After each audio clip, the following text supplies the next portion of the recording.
Welcome to Storybook's Synopsis of Harry Potter and the Prisoner of Azkaban.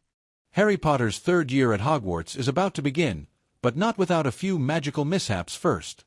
When Aunt Marge, Uncle Vernon's grumpy and rude sister, comes to visit the Dursleys, she wastes no time in being mean to Harry. She insults his parents, especially his dad, which makes Harry so angry that something unexpected happens. He accidentally uses magic to make Aunt Marge inflate like a balloon. She floats off into the sky like a blimp, and Harry, feeling furious and fed up, storms out of the Dursley house with his trunk in tow. Sitting on the sidewalk in the middle of the night, Harry spots a mysterious black dog watching him from the bushes. Just as he pulls out his wand, a purple triple-decker bus, the night bus, screeches to a halt in front of him. It's a magical bus that picks up stranded witches and wizards and takes them anywhere they need to go. Harry climbs aboard for a bumpy, wacky ride all the way to the Leaky Cauldron, a secret wizard pub in London. At the Leaky Cauldron, Harry is surprised to find that he's not in trouble for using underage magic outside of school.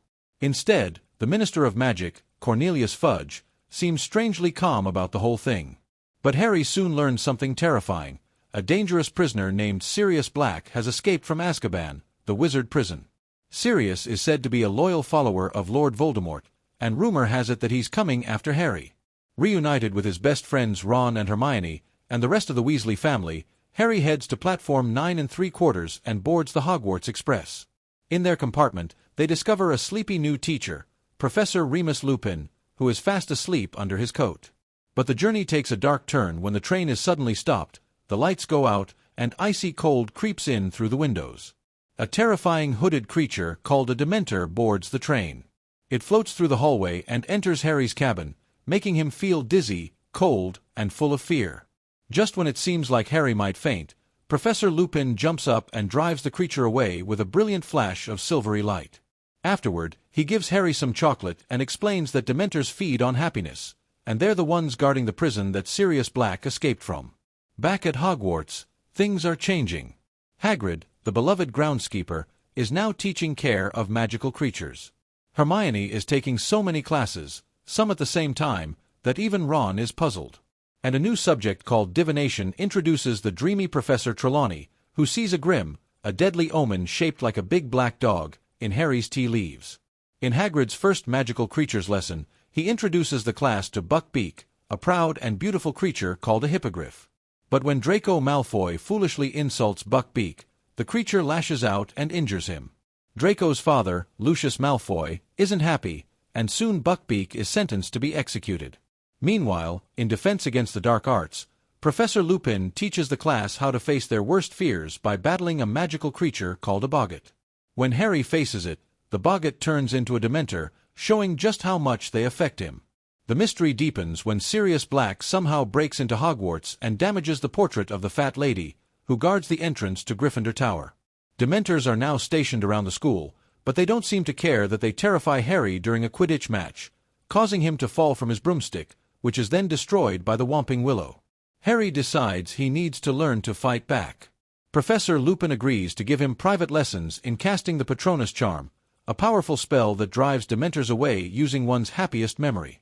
Later, when Harry wants to sneak into Hogsmeade Village, a magical town only accessible with a permission slip, he's saved by Fred and George Weasley, who give him the Marauder's map.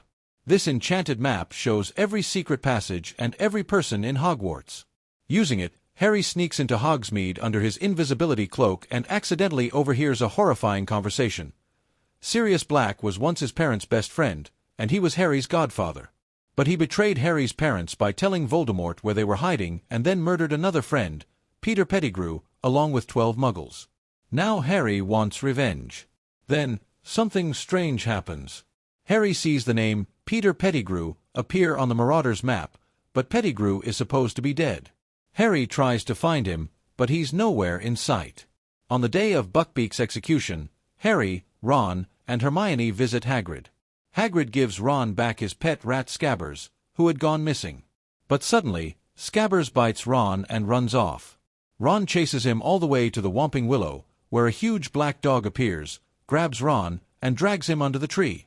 Harry and Hermione follow and discover a secret tunnel leading to the Shrieking Shack, a haunted house in the village. There, Harry finally meets Sirius Black face to face. But before a battle can begin, Professor Lupin bursts in and shocks everyone by hugging Sirius. It turns out, they're old friends. Hermione realizes something else too. Lupin is a werewolf. Together, Lupin and Black explain that the real traitor isn't Sirius at all. It's Peter Pettigrew, who has been hiding for years disguised as Ron's pet rat. They force him to reveal his true form, and Peter confesses everything. He was the one who betrayed Harry's parents and faked his own death to frame Sirius. Just when they're about to take Pettigrew to the castle, the full moon rises and Lupin transforms into a werewolf.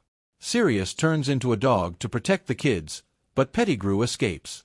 Harry follows Sirius to the lake, where Dementors attack them both. Harry tries to fight them off with his Patronus but collapses, until someone appears across the water and casts a dazzling Patronus in the shape of a stag, saving them. When Harry wakes up, Sirius has been captured and is about to receive the Dementor's kiss, which would suck out his soul forever. Harry and Hermione beg Dumbledore for help.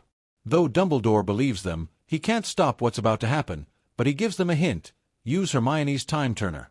Together, Harry and Hermione travel back 3 hours into the past. They secretly rescue Buckbeak, save Sirius from his tower cell, and Harry finally realizes that the powerful Patronus he saw earlier wasn't cast by his father, it was himself. With this knowledge, he conjures a magnificent stag Patronus to chase the Dementors away. Sirius escapes on Buckbeak's back, finally free. But Lupin, now exposed as a werewolf, decides to resign from Hogwarts. He gives Harry back the Marauder's map and bids farewell. As a final surprise, Harry receives a mysterious package, a brand new Firebolt racing broom, the fastest broomstick in the world, sent by an unknown, but very magical, friend. And so, Harry's third year at Hogwarts ends with a twisty-turny tale of magic, time travel, secrets, and, most importantly, discovering the truth about family, friendship, and courage. Thank you for watching Storybooks Movie Synopsis. Don't forget to like and subscribe for more movies.